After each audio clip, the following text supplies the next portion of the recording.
recording. So it's recording now, and like I said, we're going to have a look at today the different transfer methods of getting your design onto your fabric. So we've got the tailor's chalk, we've got carbon paper, we've got a felt tip hemline marker, which is quite thick, and that washes or irons off. The same with this gel pen, that's the Clover make, or there's the pencil chalk. There's different types of chalk that we're going to do, and we're going to try sort of the simple lines here of steps and of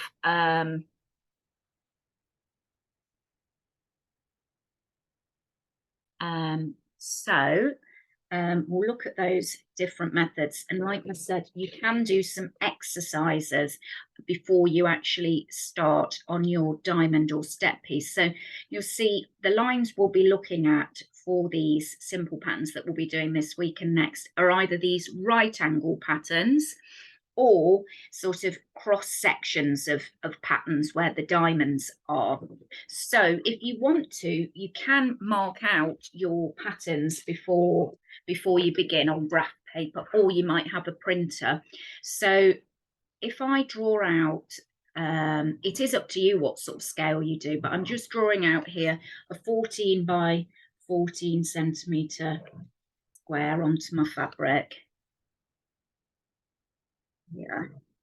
So because I've got the graph paper here that's sort of 2 centimetre squares that the thick lines are drawn in, I could just start drawing my step pattern straight on.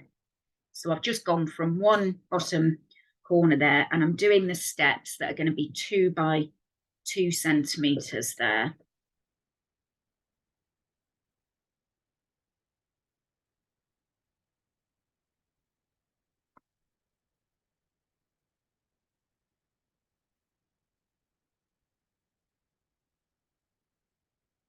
So, because you can then use this as a way to mark it onto your fabric. We then, to mark the next bit of the pattern there, if I just come along here, so I'll move along, and then it's just checking you get your step in the right place here. So you can mark that on and fill up that 14 by 14 centimetre. Can you not do it directly on the fabric? Oh, I'll just meet you, Alana, just because I'm recording this bit. Yeah, you can mark straight onto fabric. I'm just going through getting it marked onto the paper as a thing to keep and refer back to. So yeah, you can be doing this onto the fabric. I'm just sort of as a reference, you might want to mark your patterns out. This is also useful if you are going to use the carbon paper method of transferring. So you can, that's sort of how we will mark there onto the paper, which, as Alana just mentioned, is how we would do it if we were marking straight onto our fabric. So here what I did that is now rubbed off is I drew my square out, and then I drew sort of, just to mark on initially, this 2 centimetre grid onto my fabric. As so marked up the fabric in the same way as the paper. And then what you can do in another colour of your tailor's chalk, if it's easier so you know where not to sew, is you can actually mark the pattern out in another colour. So I might do all my tailor's chalk of just getting a grid onto the fabric in, say, a white line, and then in a green, draw on with the ruler the actual step pattern, and then also that border. So again, we will look at the different ways of transferring the pattern, and then sort of threads that you might use. So the most common way is using a tailor's chalk. So there's a link to this one here that's got different coloured leads that come with it. So that's quite good for using lots of different colours, and is fairly inexpensive. You can just use your regular tailor's chalk pencils or the ones in the blocks as well. is quite a good one to use. There are Friction pens. I haven't got one here, but it is just like a fine liner that comes off with heat, which can be quite good. Even on darker fabric, it shows up a little bit. Sashiko stitching traditionally was done on indigo dyed fabric with a cream or a white thread. But to practice, you can be using light coloured fabrics or anything that you have to hand. These are just a pair of old denim jeans, which you can get from charity shops. You just want to have minimal stretch in the denim if you can get them as 100% cotton. This one here is just poly cotton that I've used, and then this here is a linen, which is nice to use. So the other thing you might want to use for transfer designs is this carbon paper, which is used in other sort of embroidery designs. So you can buy your carbon paper in a pack. This is the clover one that comes in all different colours. And that's when you will also need a paper copy of your design, because you take your paper design, your piece of carbon paper, and your fabric, and you make a sort of little sandwich here. So you've got your fabric on the work surface, and you've got some carbon paper that you put face down, coloured side down, and then you put your design on top of it to trace through. So if you pin those in place, and I find using it on a cutting mat gives a good resistance for the ink to transfer over. So if I just show you here, if I then copy this design or part of it and press through, that can be a nice way, especially simple designs, straight line designs can be done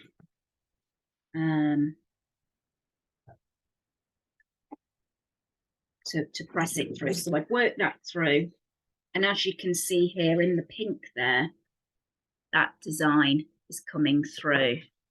So that's one method, as well as the chalks. The other thing we can use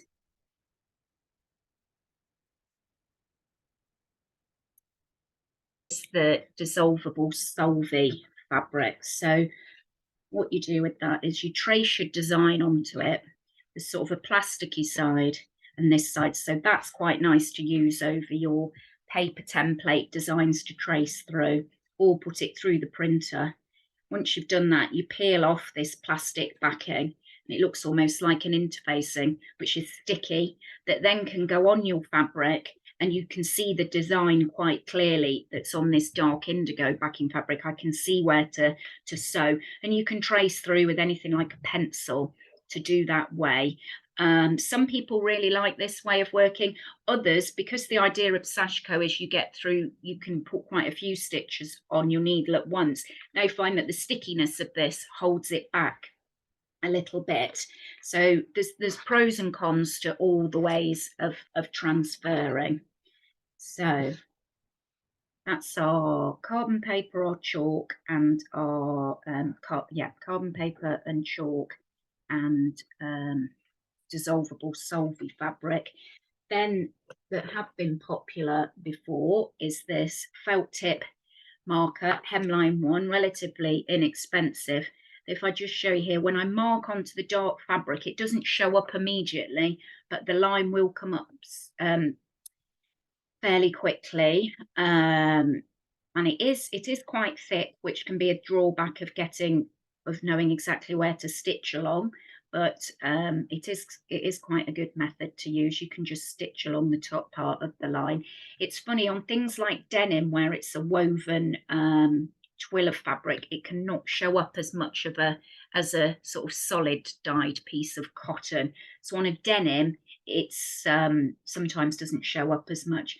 And then this clover gel pen, which is this one here, gives a finer line again, and just takes a moment to show up. So again, these here and your chalks are used to directly onto your fabric, whereas the carbon paper and the solvay you can sort of work from a paper design to trace those on first. So as I said, you didn't need to get any of these things to start with, because what you can first of all do is work on a lighter bit of fabric and just mark on, even if you've just got a pencil rather than tailor's chalk, your grid pattern that you're going to work on. So as I talked through just the steps pattern, which is the simplest pattern, that's one that's good to start with. And I'll check now if anybody's going for the diamond one, or whether you want to just do some practices to start with.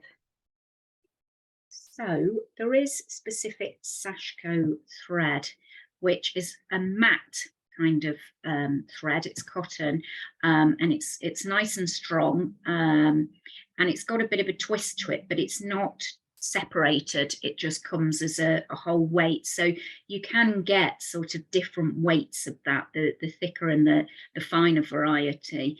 We're going to be looking at two types of Sashiko. For the first few weeks we look at Moyazashi patterns that are these sort of step patterns, and then in other weeks we're going to look at what's called hitamezashi patterns, which are made up from little crosses and little smaller stitch patterns than these larger ones here. And that's when the finer threads work really nicely. But I found people before have just used, if you've got any pearl cotton, you could use that for all of your samples, or this stranded embroidery floss. And like I said, the sort of 6 ends of it is similar to this thicker weight Sashiko thread, and 2-3 ends of it are more like the finer Sashiko weight. So you don't have to buy those specifically if you don't want to.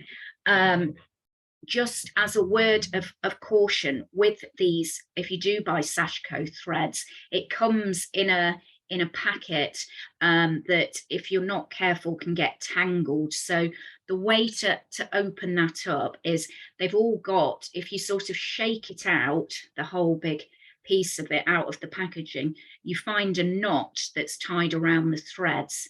And then what I tend to do is pull it out so it's in the loop, and then directly opposite where your knot is, you can cut the thread, and what you've got is already pre-cut sort of 1/2 meter pieces of Sashiko thread to begin your sewing with. So that's just something to think about. The other Sashiko threads might come on these little cards like this. So they're just some options of what thread you could start with.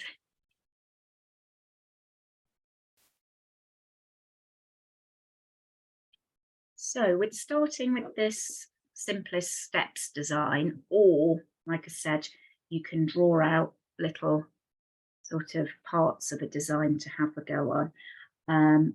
So what you do first with any Sashiko design, it depends where you are going to use it, but most commonly they all have this border to them, which is what you stitch first round the outside with the border, and then you fill in the pattern. So as our designs get more complicated, you follow sort of stepped stitch directions. So number 1 is always the border, if you want to have one, and then number 2 might be the design going this way, which will just be 2 steps for the step design.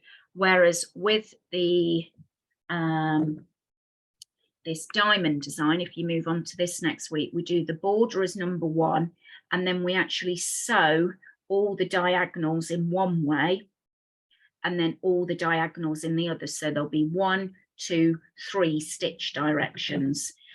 And what you can do, so to save your thread, if you look here, if I sew from here and then I could come down this way and up there, if it's any more than a couple of centimeters that you'd have to carry your thread behind, it's better to almost tie it off and start again. If this was done on a smaller scale, for example, sort of this size, so a more squashed diamond shape, what you could do is sort of stitch this line, jump to here, come down, jump to here, like that, just so you've got just a little loop behind your work.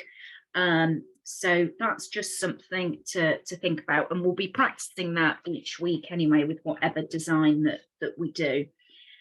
So the other things to think about when sewing are when you land on the right angle, which you get on all the frames of your Sashiko patterns, what you want to do is make sure that one of your stitches leading up to the edge lands on the right angle, so actually lands on the corner and then begins going up the other way. So we know that on the point of the four corners of the edge of the design, the stitch lands on the edge with one of the stitches. The other thing to think about is your stitches are about 1/2 centimetre long. That's the length you're aiming for. There are a few different theories of how long your stitch length should be. So the easiest one to do is sort of have a practice at getting them 1/2 centimetre long, 1/2 centimetre gap, 1/2 centimetre long, 1/2 centimetre back. You'll see in some of the resources and the information of sewing Sashiko, it's mentioned that you leave almost 2/3 of the length of the stitch, so there's a smaller gap between your stitches. It's different with different reference books that you look in, so I would suggest first of all just leaving that 1/2 centimetre gap between your stitches. So we've got that to think of, getting the stitches even. We've got the landing on the right angle, as I've drawn here, you can see, and this is on canvas as well. We need to land on the right angles on the point of it with a stitch, not like this one here, where there's a gap on the right angle. The other thing that we will look at when you get to sort of the ones where 3 lines intersect, what you want to do is have a gap. So none of that should land on the junction where they hit, and especially here with the 4. So when we're doing the diamond one, you need to, where the cross section is try and make sure that none of the stitches land in the center cross section. It just helps the pattern flow and stand out. So as you can see here, it's leaving this gap on any intersection, which is tricky to start with, because if you do your border before you've done your steps, although it's marked on, you're really aiming for having a gap between. But you can see here on this quick sample I've done here, I have actually got a stitch where there's the T-junction. So it's just having these things in mind, that's the theory of, on a right angle you want your stitches, one of the stitches to land, and when there's 3, 4 or more lines that intersect, you want them to leave that space. But I would suggest, to start with, don't worry too much about it. We can practice that as you do a pattern each week. So they're just things to have in mind whilst you're sewing. What you can try and do is just, for example, starting with this simplest one with the steps, is I know on this design here, where I've marked, they're actually 3 centimetre squares, I can get about 4 stitches. So I can almost foresee where I'm going to get my stitches to land, because your steps are also like this right angle. I want one of the stitches to land on that right angle to start with, to get that kind of, to really show off the mark of the design. You can see here, when I've done it as 2 centimetres, I've managed to get 3 land on the right angle, 3 land on the right angle, 3, as you can see, like that, till I get to the top. And here you can see when I did sew around the edge, tried as best as I could to where it intersects for the steps pattern, there's that little bit of space. And you can see here I marked my grid on in red and the actual pattern on in blue, so I didn't get confused where I need to sew. So that's just some of the theory about where to land with your stitching, but I wouldn't let it put you off to start with, to just having a go with the design. The other thing to think about is, as I've just said, you could just draw out some lines to have a practice with to start with. You could start as simply as tying a knot in the end of your thread, coming up on a line, and you're just practicing going in and out of the fabric. So you can see here, your aim is to get a few stitches on at once, then pull it through and stretch your fabric back so that it doesn't pucker. So you pull that through and then sort of pull it so it doesn't pucker there. Before, when you might have done embroidery, it is a case of you might go down and up and down and up, which if it helps you just to start with get your stitches even, you can just do that. But the theory with Sashiko is that you are loading your needle, loading your fabric onto your needle, which is harder to keep it even. So you can see here, I'm almost feeding the fabric onto the needle. People often have these Sashiko thimbles. When you see it done by true artisans on longer needles, they'll feed through an absolute huge piece of fabric onto a needle and then use this to push and launch the needle through the fabric. But it all sort of takes practice. So before you start this design, you could always just have a go at some straight lines. That's up to you. If you are going straight for it, do the border and then work each step at a time. But because there is quite a large gap between them, I'd then do one step, tie off, another step, tie off. So just there, I've just done a knot in the back. But again, if it's a fine fabric and you don't want a loop, there is the option of doing what's called a waist knot, where you sort of come in from the front and start further away from your line. And then I start on my line here and then do my stitching. And then when I've finished, I'll cut that waist knot and I've got some thread there that I can weave into the back of my fabric. Wasting a bit too much of a tail there. The other option for sewing that I'll sometimes do as well is I've occasionally just sort of left a little bit of a tail and just sort of done a small stitch over and over where I've started to kind of anchor the thread, and then you can almost cut the tail off, because when I've just gone up and down in the same spot a couple of times, I think this is sort of how dressmaking knots are made, it's anchored it, and then I can at the end just cut that off and begin my stitching. The other way as well, this is all in the notes on Canvas as well, is if you've got your line drawn, what you can almost do is you can start a little bit further in on the line. So I'd start a couple of centimetres in and I'd just start going back to the beginning of the line like this. Oops. Pull that through. And then what I do is go back and start stitching. So it locks your stitch, if you like, your thread, and there's no bulky knot. So again, I'm just mirroring those stitches. So some people think that, as you can see there where I've gone back, it makes the stitching a little bit thicker for your first few stitches because it's double thickness. I then cut that off, but actually I think it's really quite subtle. So there's a few different ways to sort of begin your work. If your fabric's quite thick like a denim and it's not going to be two-sided, I think using a little knot's fine. But if out of good practice you want to try the waist knot or this one here where you go back through, have a go with that. Like I said, that one I did that was just sort of over itself a few times can be quite a subtle way to start your work off as well.